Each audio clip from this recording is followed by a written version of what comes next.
ओम नमः शिवाय। दोस्तों, जिस प्रकार सही तरीके से बोलना एक कला है, उसी तरह चुप रहना भी एक कला है। वैसे तो महादेव कहते हैं कि कभी भी अन्याय या अत्याचार को नहीं सहना चाहिए और अत्याचारी को तुरंत ही जवाब देना चाहिए, लेकिन कुछ लोग ऐसे भी होते हैं जो बिना हालातों को समझे बोलना शुरू कर देते हैं। भोलेनाथ ने 24 ऐसी जगहें बताई हैं जहां इंसान को हमेशा चुप रहना चाहिए। जो मनुष्य इन बातों का ध्यान रखेगा वो अपने जीवन में हमेशा सुखी रहेगा, और अगर इन बातों पर अमल नहीं करता है तो जीवन में कभी भी बड़ी मुसीबत में फंस सकता है। तो चलिए आज जान लेते हैं कि वह कौन सी 24 जगहें हैं जहां हमें हमेशा ही चुप रहना चाहिए। पहली जगह वह है जहां कोई आदमी आपके सामने किसी तीसरे आदमी की बुराई कर रहा हो तो उस समय चुप रहना चाहिए। आपको बातों में आकर बुराई का सिलसिला शुरू नहीं करना चाहिए। इस बात को याद रखना, जो आज आपके सामने किसी तीसरे की बुराई कर रहा है वह कल किसी और के सामने आपकी बुराई भी जरूर से करेगा। दूसरी वह है जहां कोई बहस हो रही हो।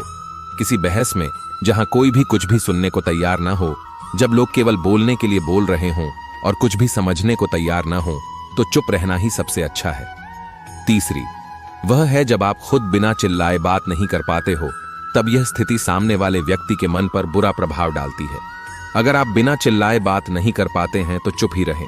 चौथी वह है जब आपका कोई अपना आपसे झगड़ा कर रहा हो या किसी बात पर आपसे नाराज हो, तो उसके सामने आपका चुप रहना ही सही होगा, क्योंकि जब कोई गुस्से में हो तो उसे अपने आप पर काबू नहीं रहता है। उस समय अगर आप भी गुस्सा करेंगे तो जो बात भविष्य में संभल सकती थी वह भी बिगड़ जाएगी, और अगर उस समय आप चुप रहेंगे तो बाद में वह खुद ही शर्मिंदा होकर आपसे माफी मांग लेगा। पांचवी वह है जहां किसी बात से आपका कोई नाता ना हो, वहां आपका चुप रहना ही सही है। दूसरे के मामले में कुछ भी बोलना आपके लिए मुसीबत मोल लेना होगा। जब तक आपसे पूछा ना जाए तब तक आपको चुप ही रहना चाहिए। छठी जगह वह है जहां आपके बोलने से किसी का मजाक बने, अपमान या बड़ा नुकसान हो जाए, तो वहां चुप रहना ही सही है, क्योंकि आपके बोलने से वह इंसान या तो आपसे बदला लेगा या फिर आपको बद्दुआ देगा। सातवीं वह है जब आप बहुत तेज गुस्से में हों। ऐसी स्थिति में आपको बिल्कुल चुप रहना चाहिए, वरना सामने वाले से आपका रिश्ता हमेशा के लिए खत्म हो जाएगा। आठवीं वह है जहां किसी ऐसे विषय पर बात चल रही हो जिसके बारे में आपको कुछ भी जानकारी ना हो, वहां गलत बोलने के बजाय चुप रहें, केवल सुने और समझें। नवीं वह है जब आप किसी की भावनाओं को समझना चाहते हो, किसी के सुख या दुख में कभी कभी चुप रहकर हौसला बढ़ाना ज्यादा असरकारी होता है। 10वीं जगह वह है जहां कोई झगड़ा चल रहा हो और आपका उससे कोई नाता ना हो, तो आपको चुप रहना चाहिए। अगर आपने गलती से भी बीच बचाव किया तो आप बहुत बड़ी मुसीबत में फंस सकते हैं। 11वीं वह है जहां आपकी बुराई हो रही हो या आपको गलत माना जा रहा हो, तब चुप रहकर अपने काम और मेहनत से उत्तर दें। 12वीं वह है जब कोई आप पर भरोसा करके और आपको अपना मानकर अपना रहस्य या अपना दर्द आपको बताता है, तब उस बात को किसी को ना बताना और चुप रहना आपकी जिम्मेदारी होगी। उसकी समस्या को ध्यानपूर्वक अच्छे से सुने, फिर यदि आपने कभी वैसे हालात का सामना किया हो और यह जानते हो कि क्या करना सही होगा, तभी समाधान दें, वरना चुप रहना ही बेहतर होगा। 13वीं जगह वह है जहां आपको कोई कुछ सिखा रहा हो। कोई ज्ञान लेते समय चुप रहना जरूरी है, तभी आपको बात पूरी समझ आ सकेगी। 14वीं वह है जब कोई अपनी गलती मान चुका हो, तब उसे बार बार उसकी गलती को सुनाना ठीक नहीं है, क्योंकि कभी ना कभी जीवन में आपसे भी गलती हो सकती है, इसलिए उस जगह चुप होकर आगे बढ़ना अच्छा होता है।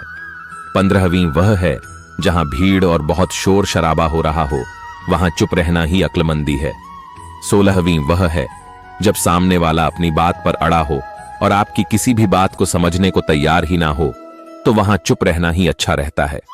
17वीं जगह वह है जहां किसी धार्मिक आस्था या विश्वास पर बहस हो रही हो, तब वहां चुप रहकर शांति बनाए रखें। 18वीं वह है जहां कोई कानूनी या राजनीतिक या किसी संवेदनशील विषय पर बात चल रही हो और आपको पूरी बात पता ही ना हो, तो ऐसी परिस्थिति में चुप ही रहें। 19वीं जगह वह है जब सामने वाला आदमी आपकी भावना या बात समझ नहीं रहा हो, तब आपको चुप हो जाना चाहिए, क्योंकि ऐसे लोगों को आपकी परेशानी से कोई लेना देना नहीं होता है। ऐसे लोगों को कुछ भी बताकर आपको पछताना ही पड़ेगा। 20वीं वह है जब सामने वाला बहुत घमंड में हो तो चुप रहकर शांति बनाए रखें। 21वीं जगह वह है जब आपको बड़ी सफलता मिली हो, तब अपनी स्थिति को चुप रहकर स्वीकार करें, क्योंकि ऐसी स्थिति में आपके शब्दों में दिखावा और अहंकार साफ झलकेगा। 22वीं वह है जब कोई आपको उकसाने की कोशिश कर रहा हो, तब उसके उकसाने पर कोई जवाब देने के बजाय चुप रहना अच्छा रहता है। 23वीं वह है जहां आप आध्यात्मिक चिंतन कर रहे हों। ऐसी स्थिति में चुप रहना ही सबसे गहरी साधना होती है। 24वीं जगह वह है जहां लोग अपनी तारीफ खुद ही कर रहे हो, तो आपको चुप रहना चाहिए। ऐसी जगह पर बोलने वाले आदमी का अपमान ही होता है। दोस्तों, आपके बात करने के तरीके से आपके स्वभाव के बारे में पता चलता है।